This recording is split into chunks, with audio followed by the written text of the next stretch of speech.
Hello, and welcome to a Midworld Press unboxing, which I don't do too many of, unfortunately. They also don't have as many titles, so it's not like I'm just ignoring them. But I do own most of the titles they publish now. So I should really read another one of them.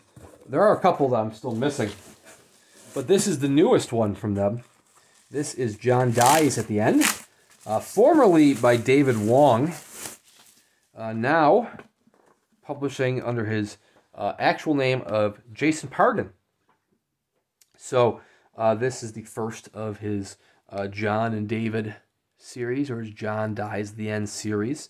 It's very cool to see him republishing this under the Jason Pargin name. So back in the day, which was probably like almost 20 years ago, maybe. He had published over on Cracked.com.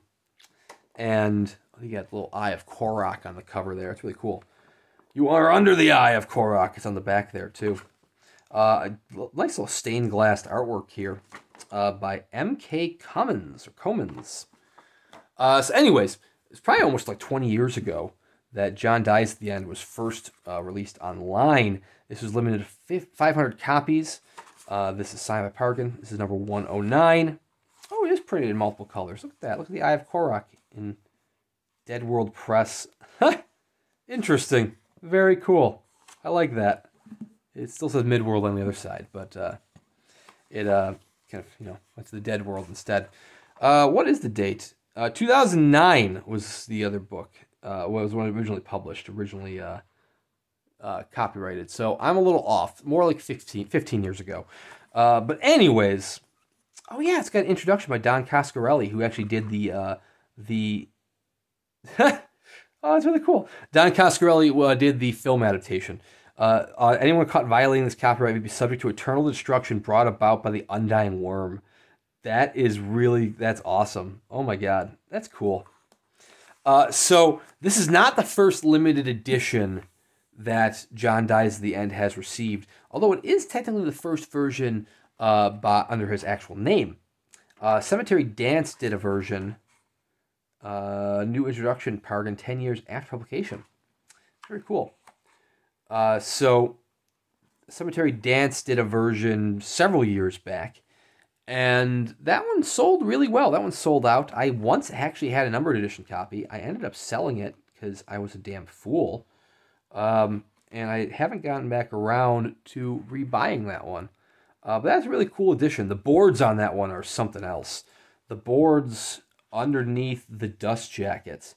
I mean, it's got the Eye of Korok on it as well, but it's almost done like an old tome. Really cool. I didn't watch Jeff Terry, the Jeff Words video, and he got this like several weeks back. I was like, man, when's mine coming? He got his several weeks ago. And I imagine, I know he's got the numbered edition of Cemetery Dance, that he combined the two. I didn't watch it because I like to see any surprises for myself.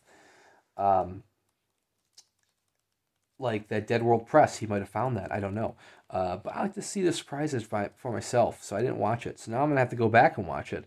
But if he did, and he showed the cover of the Cemetery Dance version, it's stunning.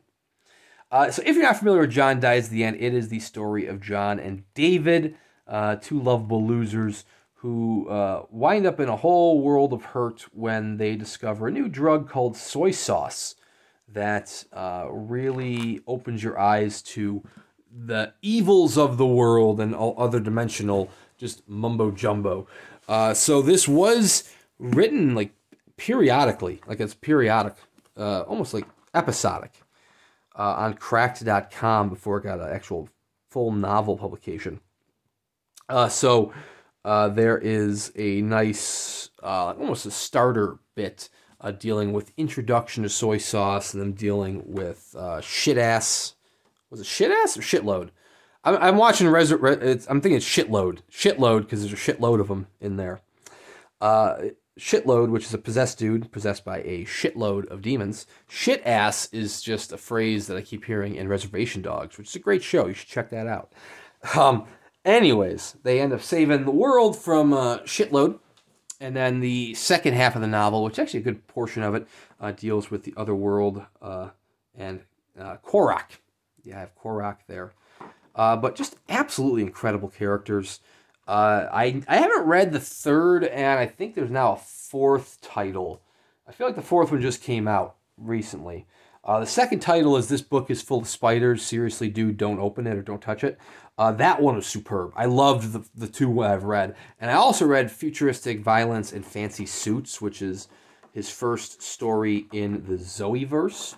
I know that one's got some sequels as well. I have not read the sequels. But I believe Midworld has said they're going to do all of Pargin's novels, which is really cool.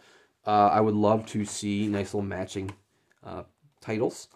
However, I don't know how soon that will be. Midworld Press, Travis Dunn, Midworld Press. He's got a lot. He's kind of, I don't want to say spread thin. He's got a lot of different pokers in the fire. Different. How's the phrase go? He's got lots of hands in the pot.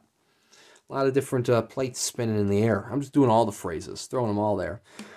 So I don't think he's yet done a sequel yet to any of the titles he's published.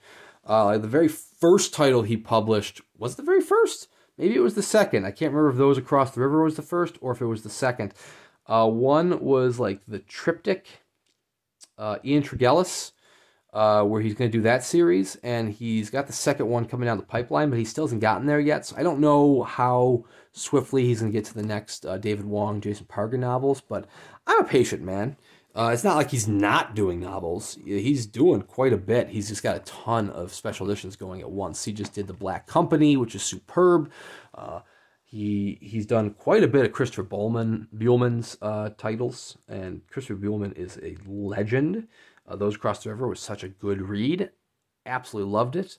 Between the Fires was superb. So very excited to see him continue to do the small press treatment to titles that deserve it. And I will say, I know some people have kind of a bad taste in their mouth. Midworld Press, he had production issues with several titles in a row.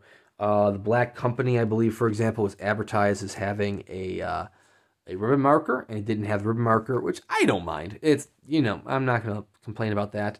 I know that's, what the hell is it called? It was the larger sized one about segregation and racial violence in the South. Had beautiful artwork by Francois Vaillancourt. It was P. de Jelly Clark. What the hell is the name of that novel? No idea. You yell at me in the comments about it. It was an oversized one, which I think I did the unboxing on the channel. That one had a bunch of issues, like the sizing was wrong, the signature page didn't match the same size as the novel, the stamping had issues, it had all sorts of stuff wrong with it. But I mean, at every mishap, and I don't want to say every title has had a mishap, but every mishap that has occurred has been addressed by Travis Dunn, and I think that's pretty admirable of him. I mean, he's like I say, he's the new guy. He's the new dog in the small press publishing. So he's still kind of getting his bearings with these and which printers to use, which binders to use. But I think he's really coming into his own with his publications here, and I think this looks superb. So, I mean, I definitely need to give John Dies at the end another reread. It is horror, science fiction, humor. Big on the humor. He is very much a humorist with his writing style. So if you've ever read Jeff Strand and you like Jeff Strand, it's not going to be as bloody as Jeff Strand, but it's just not as bloody, but just as funny.